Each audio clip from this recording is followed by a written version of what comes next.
Tudo da Canção Nova em um só lugar. Canção Nova Play.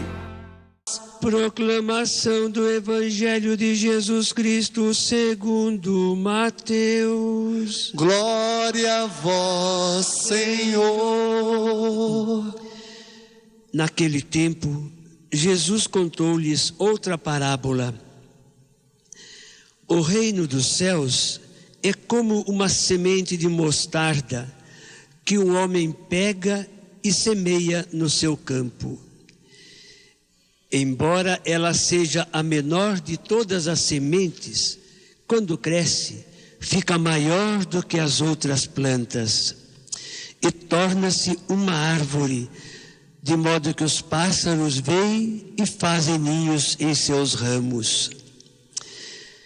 Jesus contou-lhes ainda uma outra parábola. O reino dos céus é como o fermento que uma mulher pega e mistura com 3 porções de farinha, até que tudo fique fermentado. Tudo isso Jesus falava em parábolas às multidões. Nada lhes falava sem usar parábolas, para se cumprir o que foi dito pelo profeta. Abrirei a boca para falar em parábolas, vou proclamar coisas escondidas desde a criação do mundo. Palavra da salvação. Glória a vós, Senhor. Pode aplaudir essa palavra para a nossa salvação nesse dia. Vai sentando, achando o seu lugar e cantando. Dai graças ao Senhor, porque Ele é bom. Acha o seu lugar, olha para frente e canta. Dai graças ao Senhor. Dai graças ao Senhor, porque Ele é bom. Dai graças ao Senhor. Que as palavras do Santo Evangelho perdoem os nossos pecados.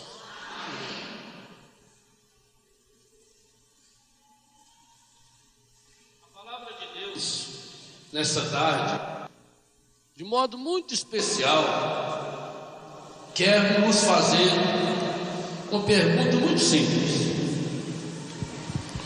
Naquilo que você faz, no seu dia a dia, você está semeando o reino de Deus? E para que ninguém fique de fora dessa pergunta, o Evangelho de hoje nos traz 2 historinhas de Jesus. Em uma, ele diz que o reino de Deus é semelhante a um grão de mostarda, pequenininho, que um homem semeia. A segunda historinha, o grão de Deus é semelhante a um pouquinho de fermento que uma mulher coloca na massa. Primeira coisa que me chama a atenção nas 2 historinhas é que, para evitar o machismo ou o feminismo, Jesus agrada aos 2. E o que é impressionante em Jesus? Jesus é capaz de comparar o reino de Deus, o céu, a eternidade, a coisas tão pequenininhas.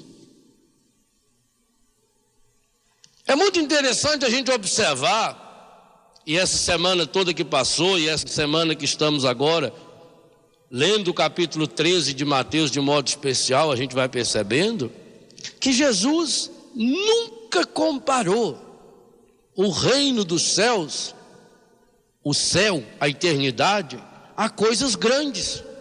Nunca. Todas as comparações que Jesus usa são coisas pequenininhas, coisas simples, coisas do dia a dia. E por que será que Jesus fazia isso?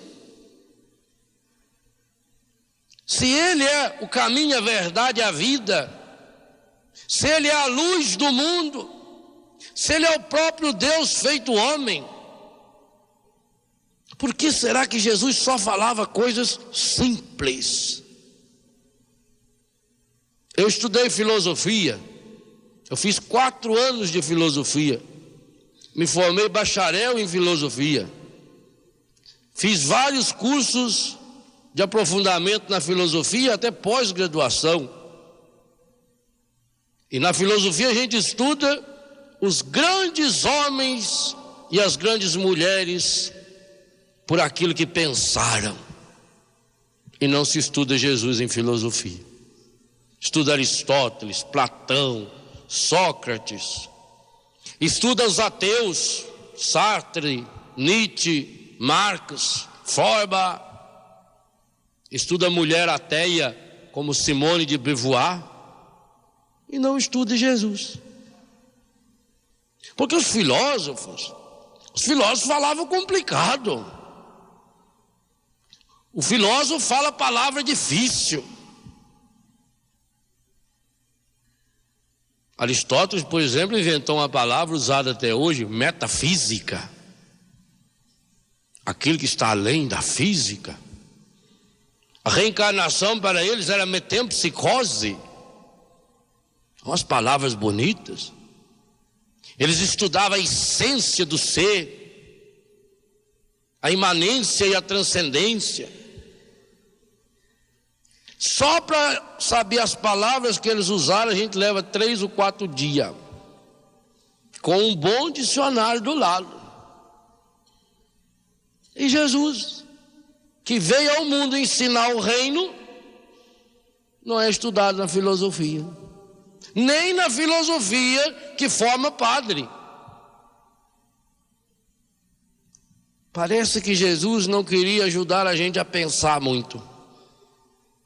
Se a filosofia é a arte de pensar, de refletir, e se Jesus não é estudado na filosofia, é sinal que Jesus não ajuda muito na história do pensamento humano. E para ser bem honesto, não ajuda mesmo. Porque ele não veio ser a sagrada razão de Deus. Nós não estamos no santuário da sagrada razão de Jesus, do sagrado cérebro de Jesus, da sagrada reflexão de Jesus. Nós estamos no santuário do sagrado coração de Jesus. E é isso que Jesus veio ensinar. Tem coisas profundas demais nesse trechinho do Evangelho para nós. Primeiro, por que Jesus falava coisas simples? Porque a vida é simples. Porque Deus é simples. Nós é que complicamos. Segunda razão pela qual Jesus falava coisas simples, observem bem, o Evangelho foi escrito 20 anos, 30 anos. O Evangelho de São João, 60 anos depois da morte de Jesus. E como é que os evangelistas se lembravam daquilo que Jesus falou? Por que eles lembravam de tudo, além da assistência do Espírito Santo? Pelo modo como Jesus falou. Jesus estava caminhando com eles, andando com eles. Jesus não tinha uma escola. Jesus ia andando de cidade em cidade, de aldeia em aldeia. São Lucas diz que ele não parava de caminhar nunca. Se nós olharmos o Evangelho, Jesus está sempre andando, indo de um lugar para o outro, se movendo. Ora ele está na Galileia, daqui a pouco passou pela Samaria, foi na Transjordânia, está na Judéia, no dia seguinte já está lá embaixo. Jesus é dinâmico, Jesus está em movimento. Porque água parada cria lodo. O ser humano nasceu para viver nesse movimento, no crescer cada dia. E é nesse movimentar-se, nesse caminhar por entre as estradas do mundo, que Jesus vai mostrando o reino de Deus. Por que que eles 30, 60 anos depois sabiam o que Jesus tinha falado? Porque cada vez que eles passavam por aquela estrada, do que eles se lembravam? Cada vez que eles iam de uma cidade para outra, eles lembravam do quê?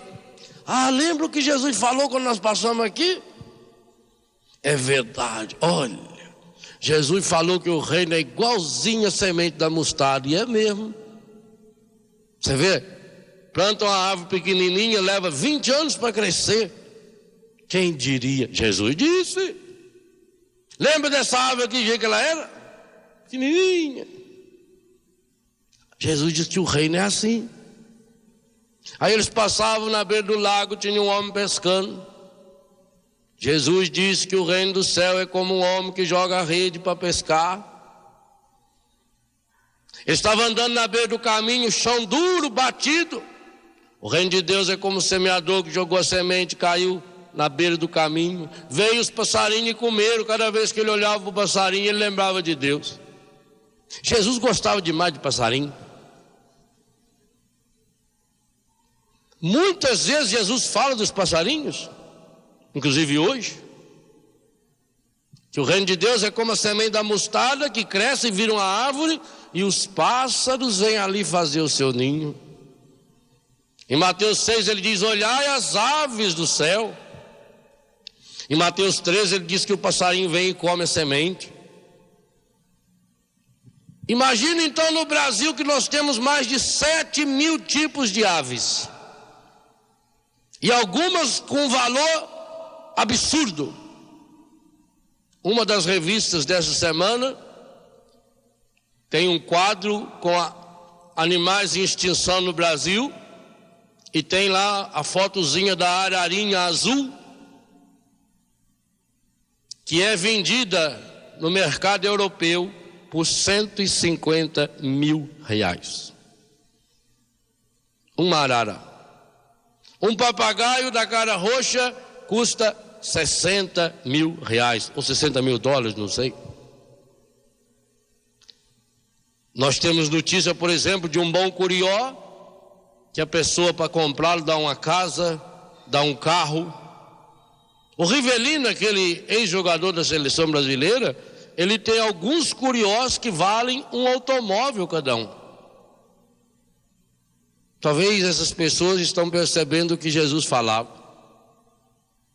E nós aqui no Brasil, com 7.000 qualidades diferentes de passarinho, não temos desculpa para dizer que Deus não se manifesta na nossa vida.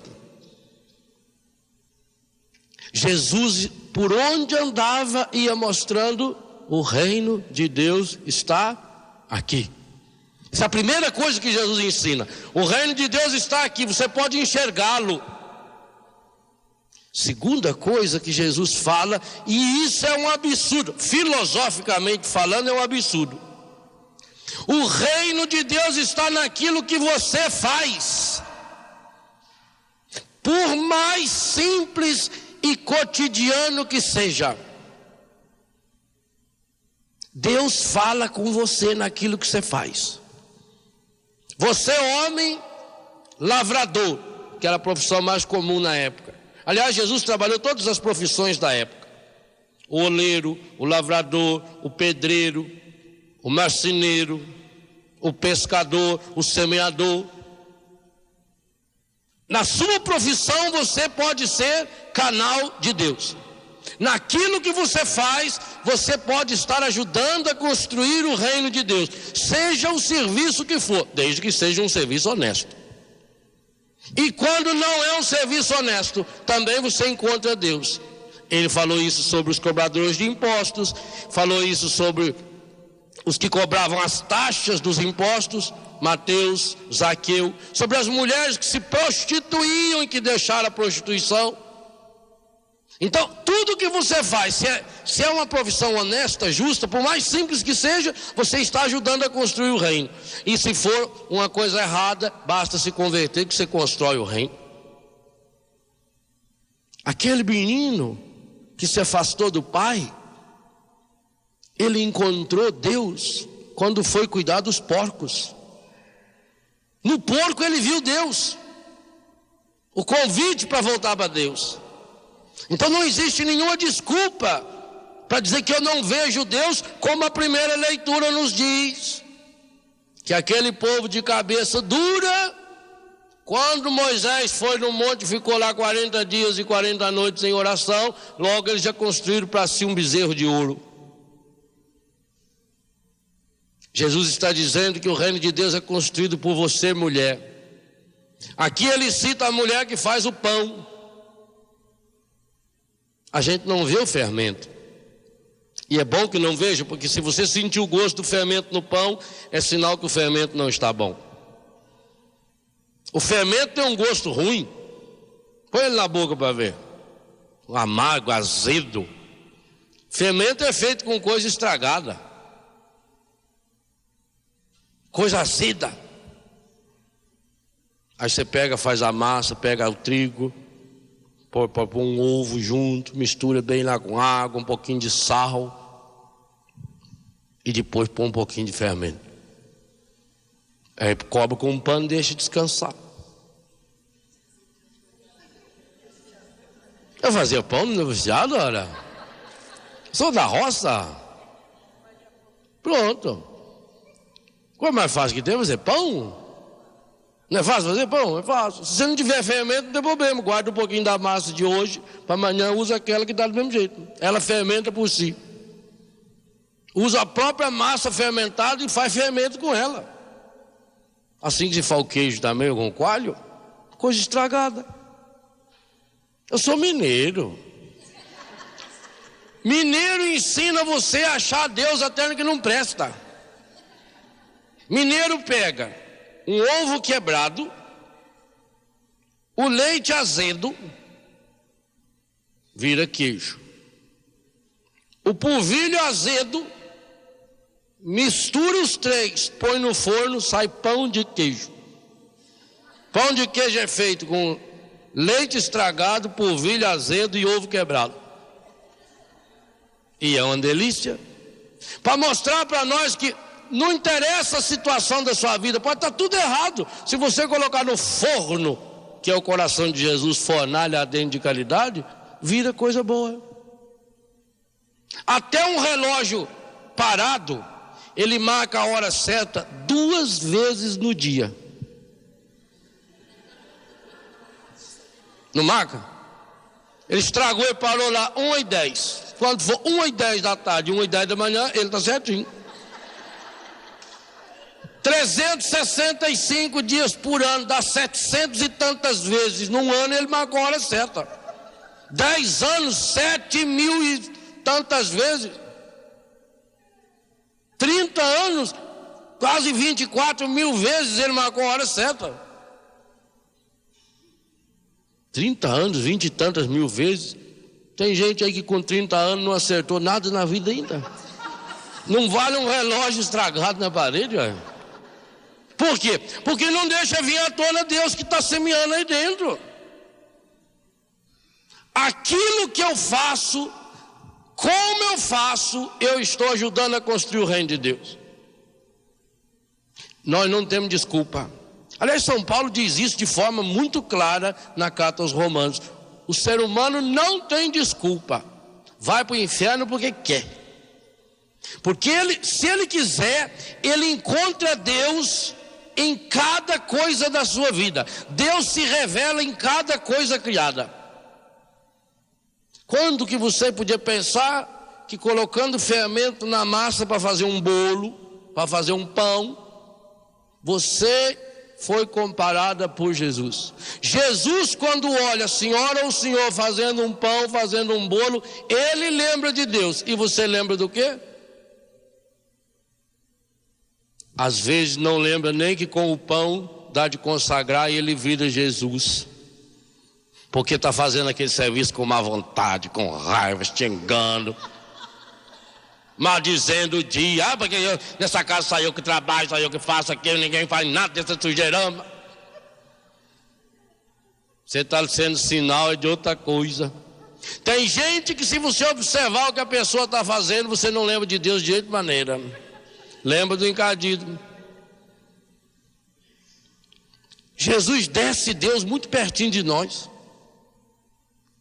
Nesse livro que Deus me deu a graça de escrever recentemente, chamado Rezando a Vida, Deus me inspirou a oração da nossa vida em 3 áreas. Primeira, rezar a vida no sentido cronológico. Desde que eu fui concebido no seio da minha mãe até a melhor idade. A melhor idade é aquela que eu estou hoje. Então ali eu vou passando concepção, nascimento, infância, adolescência, juventude, idade adulta, até a melhor das idades, a velhice. E em cada etapa vamos percebendo como Deus está nos falando, como Deus está nos amando, como Deus está nos curando. E vamos apresentando ao Senhor. Em cada um desses capítulos tem uma oração para você ir fazendo e colocando aquilo que você viveu, principalmente as experiências negativas, as coisas que não foram bonitas.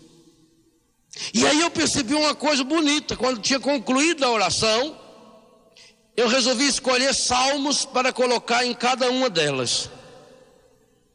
E quando eu fiz a divisão, me veio uma iluminação muito bonita. A oração da cura interior, a oração das etapas cronológicas, quem inventou foi Jesus. E deu isso como um presente para a Igreja Católica. Me desculpe as outras igrejas que por acaso estiverem nos assistindo, mas só a Igreja Católica tem essa grande oração que o Cristo deu através dos 7 sacramentos. Será por acaso que o Cristo inventou um sacramento para cada fase da nossa vida? Desde que você nasce no sacramento do batismo, até pouco antes da morte, o sacramento da unção dos enfermos, passando pela idade de criança para a adolescência com a Eucaristia, com o sacramento da reconciliação, a crisma, o sacramento da juventude. Na idade adulta, se você quer viver para Deus como sacerdote, o sacramento da ordem. Se você quer viver para Deus como marido e mulher, o sacramento do matrimônio. Por acaso isso? Quer ver uma outra coisa linda? Em todos os sacramentos tem a presença da mão.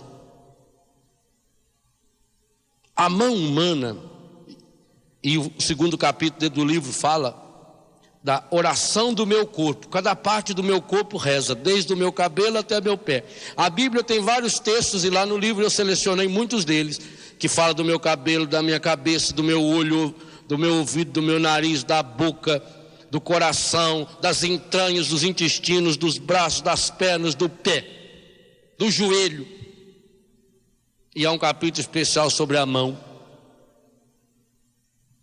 O Evangelho de hoje diz que o reino de Deus acontece aonde o ser humano põe a mão. O homem semeia a semente com a mão. A mulher põe o fermento com a mão. Em todos os sacramentos há a presença da mão. A mão é a única parte do corpo que toca todas as partes do seu corpo. Todas. Por que será? Porque quando Deus foi fazer o ser humano, Ele pôs a mão. Quando Deus fez o mar, Ele pôs a mão? Não. Ele falou. Quando Deus fez a luz, Ele pôs a mão? O sol, as estrelas, os animais, os pássaros, Ele pôs a mão? Todo o universo foi criado só com a boca de Deus. E Deus disse, faça-se, e pronto. Mas na hora de fazer o ser humano, Deus pôs a mão. Por isso o Salmo diz, tu, ó Senhor, me teceste, é com a mão, no seio da minha mãe.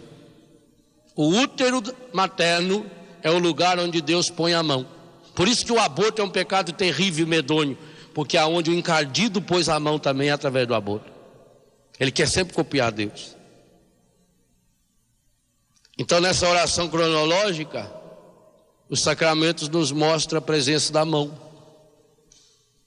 No batismo, o padre traça com a mão e convida o pai e a mãe a fazer o sinal da cruz na testa da criança, você tem uma marca.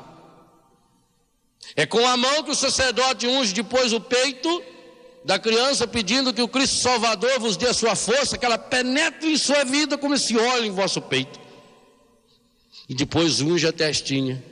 É com a mão que o padre põe a mão na água e pede o ritual que ele mergulhe a mão na água, que ele molhe a mão na água para fazer a bênção da água batismal.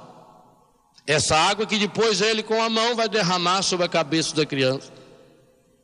E para que a criança assuma na sua mão a construção do reino, ela recebe da mão do pai, que vai lá na vela do Círio Pascal, acender uma vela e põe a vela na mão da criança, na mão do padrinho e da madrinha. A responsabilidade está na sua mão. Na Eucaristia, além da mão do padre, é a sua mão que recebe. Por isso é uma pena quando alguns dizem, porque não pode receber a comunhão na mão. A igreja diz que você é livre.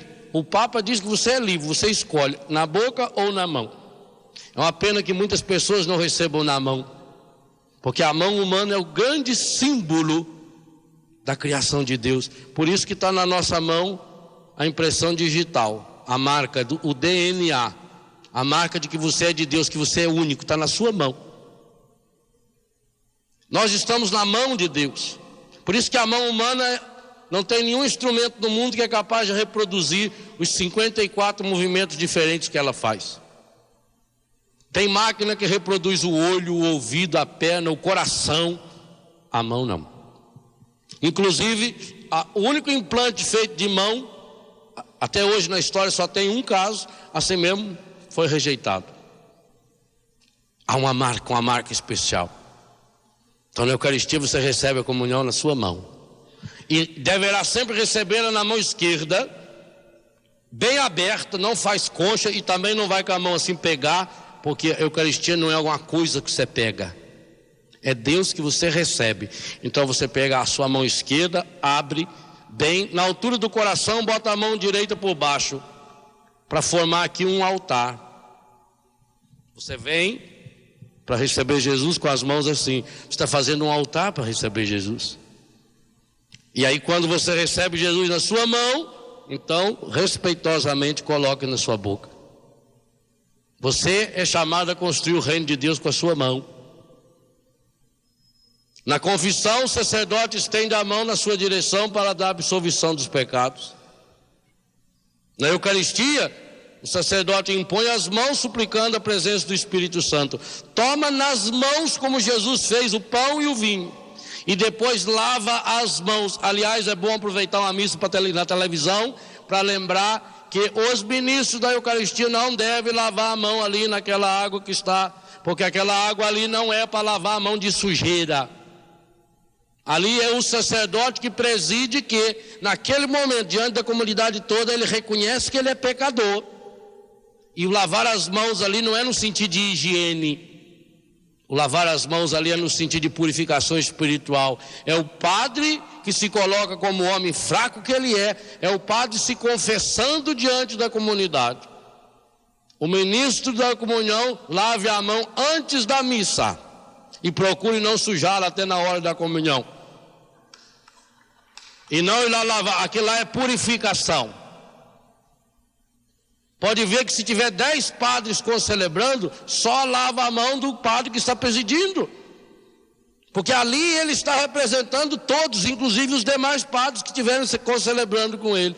E o bonito disso é que quando sua santidade, o Papa celebra a missa, ele lava a mão na frente do povo.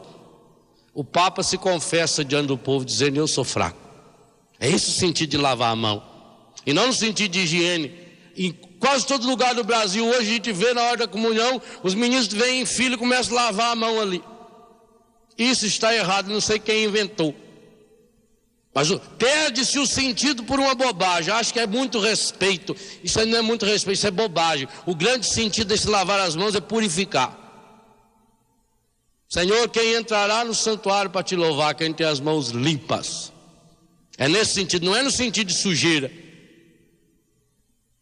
O sentido de sujeira física, muitas e muitas vezes eu não dou a comunhão por suar muito, principalmente no calor. Então, aí sim, por higiene, então dá a comunhão só para quem está ali próximo, e depois os ministros que não pregaram, que está em silêncio, que está sentadinho, que não está com a mão suada, vai dar a comunhão, pronto. Percebe o sentido? A gente tem que descobrir o sentido, é isso que Jesus está falando. Acha o sentido de Deus na sua vida. Por isso que na ordenação sacerdotal, o padre tem as mãos ungidas. É um dos momentos mais lindos da ordenação. É quando o senhor bispo unge com óleo a mão do padre, pois junta a mão, amarra, e os pais do neo-sacerdote vai lá e solta a mão. Depois lava-se, e o primeiro a beijar as mãos do novo sacerdote é o bispo. É bonito, porque aquela mão agora é ungida para Deus, para as coisas de Deus. No matrimônio, convida os noivos a que deem a mão, e usa-se um sinal, o único sinal visível do matrimônio é uma aliança colocada na mão. E o último sacramento, a unção dos enfermos, quando o padre vai ungir o doente, ele deve ungir a testa e, se possível, ungir a mão. Então, a igreja nos mostra pelos sacramentos isso que a leitura nos fala hoje. Você homem, você mulher, você jovem, cada um de nós, nossas mãos são chamadas a ajudar na construção do reino de Deus. E não é preciso pensar em coisas grandes. Eu queria ser igual o padre que prega, igual aquela freira, igual aquele missionário, igual aquele jovem que canta, aquela moça que canta. Não. Jesus está dizendo que naquilo que você faz, você está construindo ou o reino de Deus ou o reino do encardido. Nunca é neutro. Nunca. Talvez seja por isso que a criança nasce com os bracinhos abertos, como se dissesse: o mundo é meu, mas quando morre vai com a mão posta e fechada em cima do peito, dizendo: não estou levando nada. Talvez seja por isso. Talvez seja por isso. Então, com minhas mãos eu estou ajudando a construir o reino de Deus ou o reinado do encardido. Veja quanta coisa errada se faz com a mão. Apontar os outros, dar um tapa numa pessoa, machucar uma pessoa, matar uma pessoa, um copo de cachaça, um cigarro, um baseado. Quanta coisa errada se usa a mão. Roubar. Por isso que a mão dá sinal. Vai mal. Prende a mão do italiano para ver se ele fala. Fica mudo. Se quiser que o italiano fique mudo, amarrar a mão dele. Ele não consegue falar. E quanta coisa boa eu posso e deveria fazer com minha mão. Então, em primeiro lugar, tomar consciência naquilo que eu faço, eu estou construindo o reino de Deus ou o reino do encardido. Segunda coisa fabulosa, naquilo que eu faço e naquilo que eu vivo, Deus está falando comigo. Por isso a terceira parte do livro Rezando a Vida, eu faço as orações das coisas simples. Por exemplo, tem uma oração lá que Deus me inspirou, a oração do fogão. A senhora que cozinha, lá tem uma oração feita para a senhora. Mas não só uma oração assim: ó meu Deus, eu te ofereço o meu fogão. Não, é o fogão falando de Deus para a senhora. Como é que o seu fogão fala de Deus para a senhora? Se ele não estiver ligado no gás, não tem fogo. Às vezes está ligado no gás, mas o fogo está baixinho. Aí dá uma olhada, está tudo entupido, os pitos do fogão. Tem que limpar aquilo tudo, a sujeira, a gordura que foi grudando ali, tem que arear bem. Assim o nosso coração é a confissão, é Deus falando. Sabe por que o fogo da alegria não está fluindo na sua vida? Porque às vezes você diz: padre, eu não sei porque eu ando tão desanimado, tão triste. Eu sei, porque está entupida. O bujão de gás é o coração de Jesus. O gás é o Espírito Santo. Agora, as válvulas nossas estão entupidas, porque foi juntando a gordura do pecado, a gordura do egoísmo, a gordura da mentira, que é a sujeirama que vai entrando pelos ouvidos. e pelo nariz e pelo olho, aquilo que eu enxergo, aquelas imagens medonhas que a televisão do mundo mostra, aquelas coisas ruins que eu escuto, vai entupindo as válvulas do coração. E aí depois vem aquele foguinho azulado assim, avermelhado, não presta para nada. O meu fogão está me dizendo. Do mesmo jeito que todo dia que uso o fogão tem que dar uma limpeza nele, eu também preciso limpar o meu coração todo dia, lavar o meu coração através da leitura da palavra de Deus, através da oração pessoal, da oração de um salmo, de uma novena, da oração do texto. Eu estou construindo o reino. Eu faço lá, por exemplo, a oração do automóvel, que você dirige com a mão. O meu carro me fala de Deus. O que o meu carro me fala de Deus? Aquilo que você faz, você está lavando louça, Deus está conversando com você. Ah, padre, não adianta nada, a gente confessa e cai de novo no pecado. Lavando louça, Deus está dizendo: para que está lavando esse prato? Amanhã vai sujar de novo.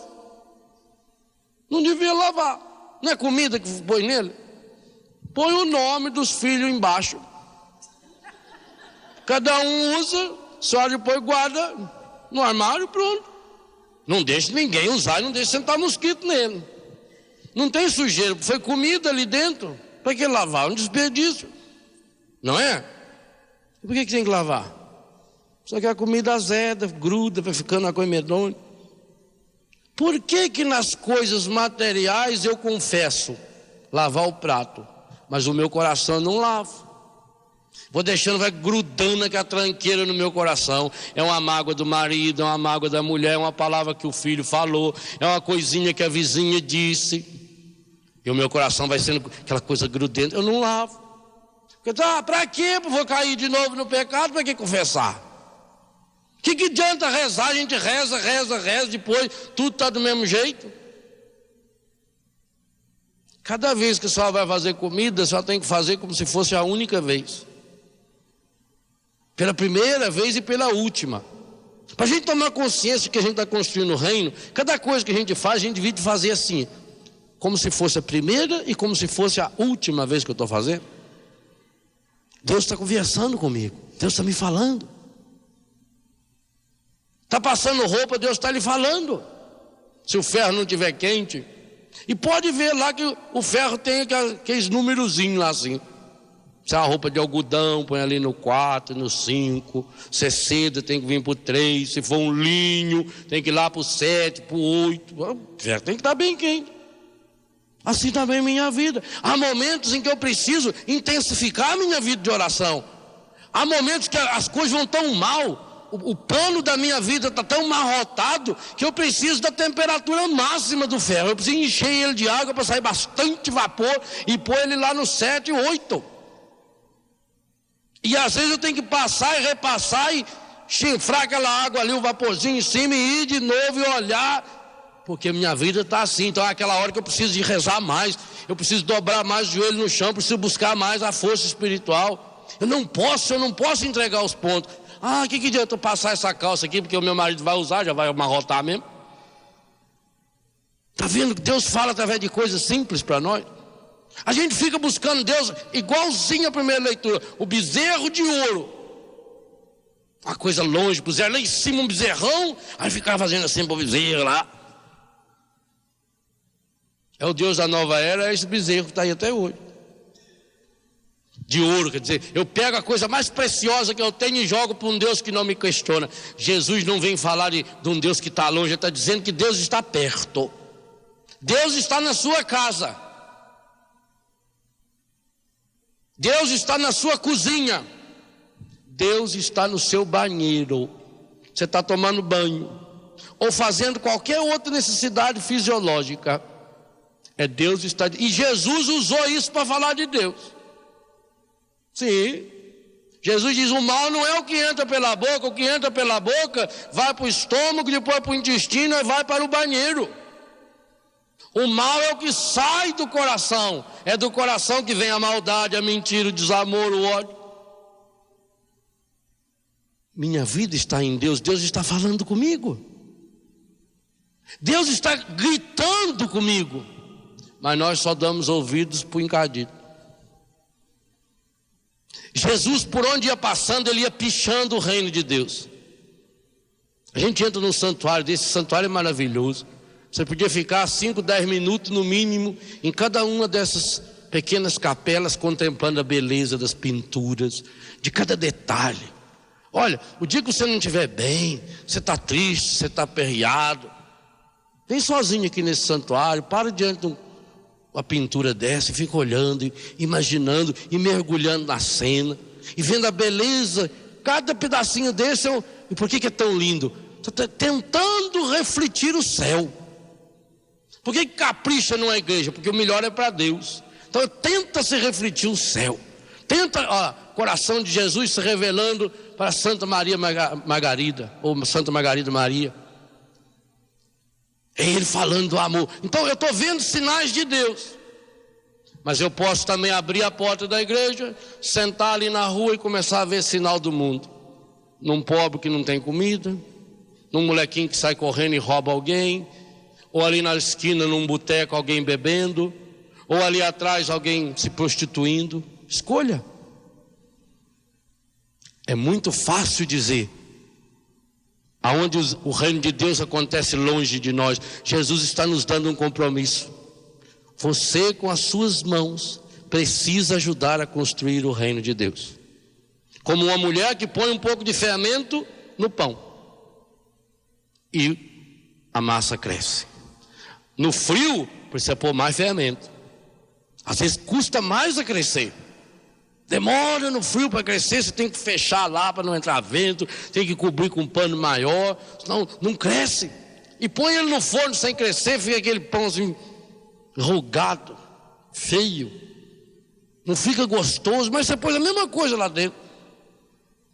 Agora, quando você pega aquele fermento, ele cresceu, você vai lá e amassa ele de novo, sova, dá um soco em cima dele, amassa e põe ele para crescer de novo. Ele cresce com pão sovado, fica mais macio, fica mais saboroso. O reino de Deus nós construímos. Você, quando está semeando no seu trabalho, seja o que for, você está ajudando a construir o reino de Deus. E é isso que nós queremos pedir a Jesus nessa Eucaristia. Que Jesus de fato nos inspire com o seu Espírito Santo, para que nossas mãos estejam a serviço do reino. Por isso que nós vamos estender as mãos para Jesus na cruz.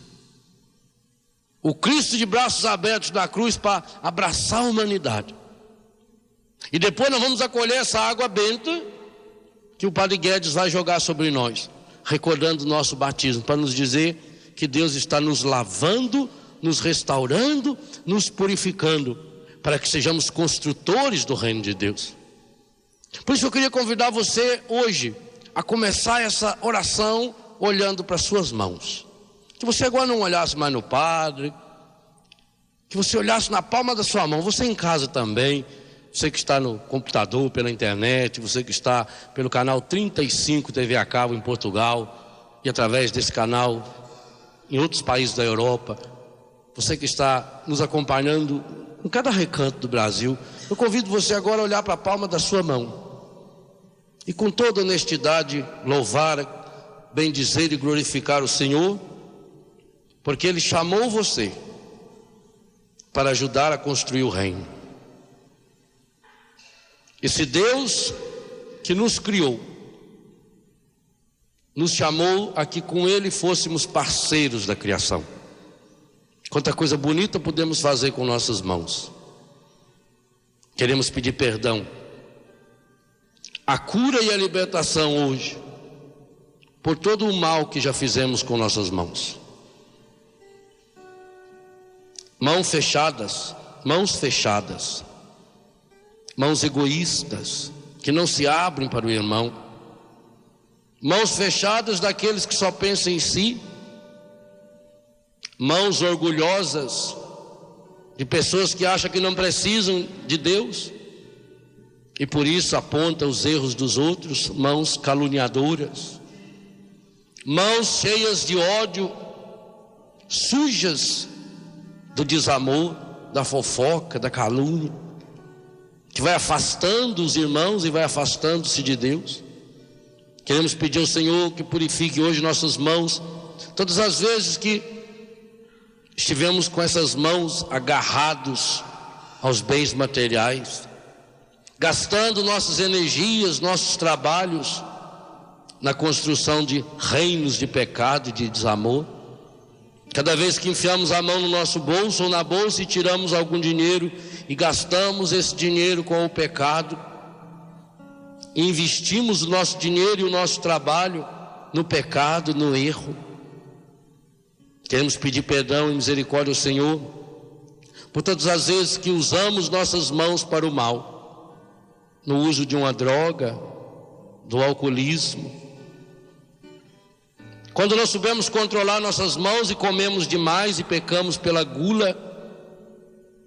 Quando queremos com nossas mãos agarrar tudo para nós mesmos e não pensamos nos pobres, nos doentes.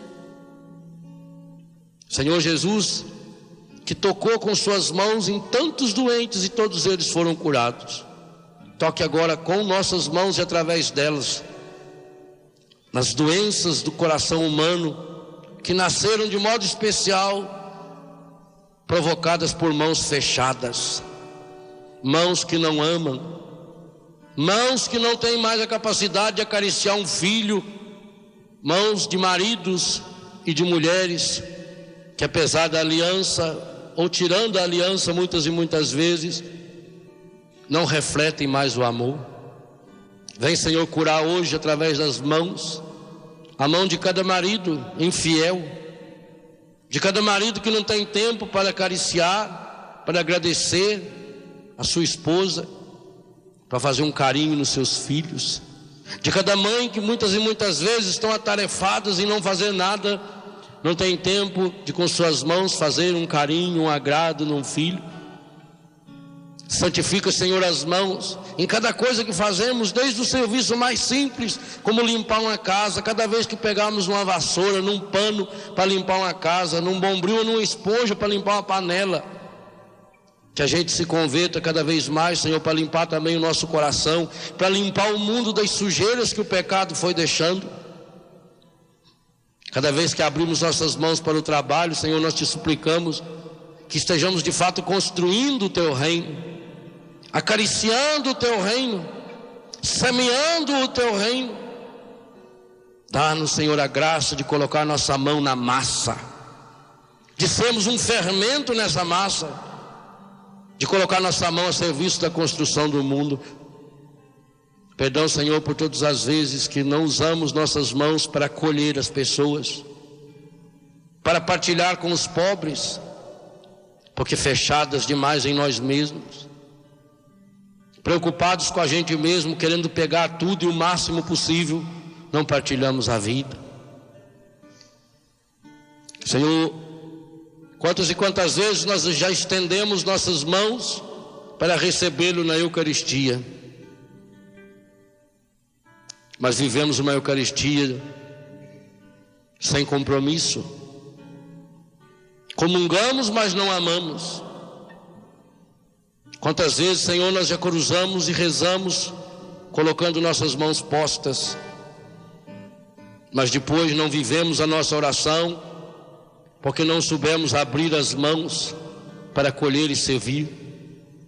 A exemplo de sua mãe Maria, Jesus, nós queremos saber levantar nossas mãos para louvar, mas também estender nossas mãos para servir. A exemplo das tuas mãos, Jesus, que lavou os pés dos apóstolos, que tocou em cada doente, que preparou o alimento para os apóstolos na última ceia, quando tomou o pão e o vinho, que assou o peixe para Pedro. Toca também nossas mãos, santifica nossas mãos, purifica nossas mãos sujas. Muitas e muitas vezes, Senhor, nossas mãos não estão sujas, mas também estão vazias. Mãos vazias, mãos que não se enchem da graça de Deus, mãos que não partilham. Nós pedimos a cura e a restauração, Senhor. Um dia tocamos com essas mãos a vela que iluminou nossa fé no dia do batismo. Misericórdia, Senhor, por não termos usado bem nossas mãos e não termos refletido a Tua luz para o mundo. Quantas e quantas vezes, Senhor, recebemos pelas mãos sacerdotais o perdão dos pecados, mas saímos do confessionário e já usamos nossas mãos para pecar. Para pecar porque não cuidamos bem do nosso corpo, não cuidamos bem das coisas que o Senhor nos deu, e até usamos das mãos para pecar contra o nosso corpo, contra as pessoas. Quantos pecados e erros já fizemos com nossas mãos, Senhor? Quantas e quantas vezes usamos nossas mãos no controle remoto da televisão para assistir programas, filmes e novelas que encheu nossa vida de ódio, de mágoa, de ressentimento?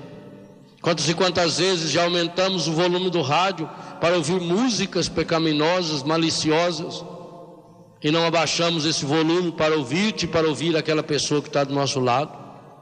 Quantas e quantas vezes, com as mãos fechadas, não fomos ao encontro do necessitado, e muitas vezes esse necessitado estava dentro da nossa própria casa?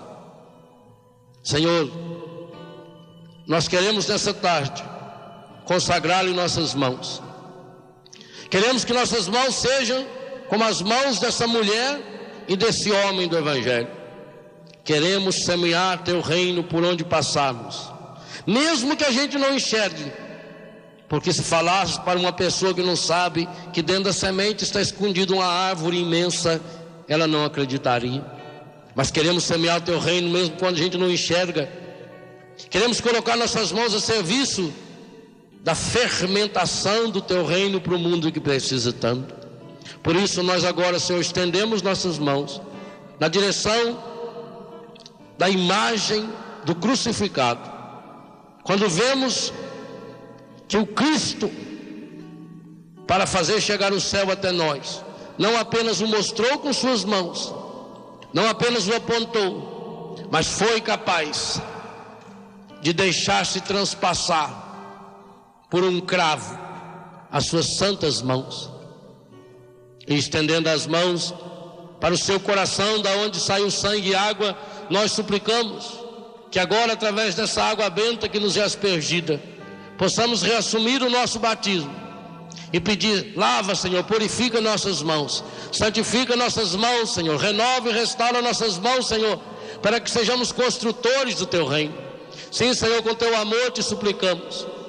Queremos abrir as portas do nosso coração. O Senhor que com sua mão bate a porta do nosso coração, nós usamos agora dessas mãos para abrir essas portas e dizer: vem, Senhor Jesus, entra em nosso coração, Senhor, lava, purifica e restaura a nossa vida, derrama sobre nós essa água viva, água pura, para santificar, para fecundar o nosso coração, para sarar o nosso coração, para transformar o nosso coração. Sim, Senhor, que essa água que agora vem sobre nós recorde de fato o nosso batismo, o dia em que nós fomos marcados pela Tua graça, marcados pela Tua misericórdia, marcados pelo Teu amor. Nós te suplicamos, Senhor, lave-nos com Teu amor, purifique-nos com Teu amor, santifique-nos com Tua graça, Senhor. Meu irmão, minha irmã, vai acolhendo agora nessa água, a água que lembra o nosso batismo, a graça desse Deus que nos lava, desse Deus que nos purifica, desse Deus que nos santifica. Acolha essa água benta e olhe para esse Deus que é capaz de assumir a cruz, que morre de braços abertos para que você não viva de braços cruzados. E peça a esse Senhor: eu quero, Senhor. Por isso eu estendo a minha mão na sua direção e peço, Senhor, estendo as minhas mãos para suplicar a Tua graça, Senhor.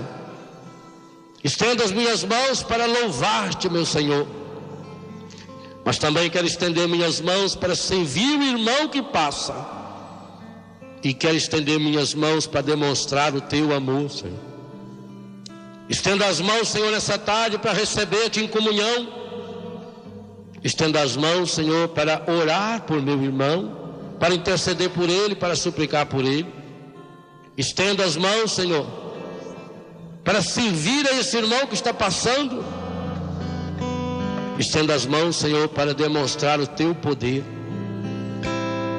Hoje nós suplicamos, Senhor, como Pedro suplicava orando sobre aquele povo: estendei as vossas mãos, Senhor, para que se realizem em nosso meio curas, milagres e prodígios.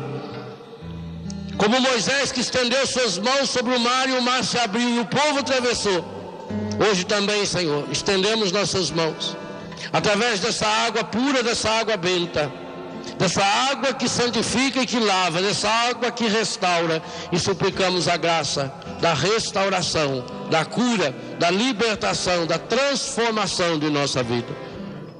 Sim, Senhor Jesus, por isso estendemos nossas mãos, abrimos o nosso coração e suplicamos: lava, restaura, transforma e liberta nossa vida. Batiza-nos, Senhor, com essa água viva, mergulha-nos nessa água viva, lava nossas mãos, Senhor, de toda impureza, de todo egoísmo, de todo pecado, de toda mentira. Toque nossas mãos, Senhor, e faz-nos, Senhor, construtores do Teu reino, para a honra e glória desse Deus, Pai, Filho e Espírito Santo. Tudo da Canção Nova em um só lugar. Canção Nova Play.